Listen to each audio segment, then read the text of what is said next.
उसका है कि माँ कुछ मन में है, कुछ बोलने को कि बोलना है।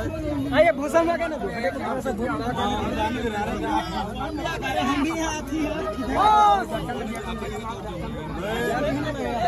एक कलाकार आदमी हूँ। आप लोगों ने ही पवन को गायक बनाया, आप लोगों ने ही पवन को हीरो बनाया। ये जीवन की तीसरी पारी खेल रहा हूँ। वो भी एक माँ भेजी है अपने बेटा को ये बोल के कि मैं काराकाट को सौंप दिया अपना बेटा। मैं अब काराकाट का बेटा हूँ। आपने 15 साल किसी को समय दिया ना, 10 साल दिया ना, विकास की तो बात छोड़ दीजिए।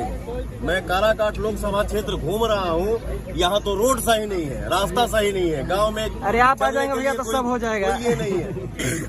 आप ही एक ऐसे कैंडिडेट है जो इस गांव को दर्शन दिए। अगर हम आए हैं, आप सभी हैं हमारे भैया, चाचा, नौजवान साथी, हमारे माई बहन बाड़ी से। पवन क्या मांगने आया है? आशीर्वाद।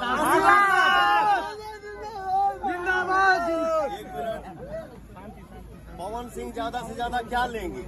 5 साल अच्छा करेंगे पवन तो दोबारा आएंगे, नहीं करेंगे तो नहीं आएंगे। तो एक भाई और बेटा के बात पे भरोसा रखिएगा, कभी किसी को निराश नहीं करूंगा और मुझे यहीं रहना है। मेरा काम है गायकी, मेरा काम है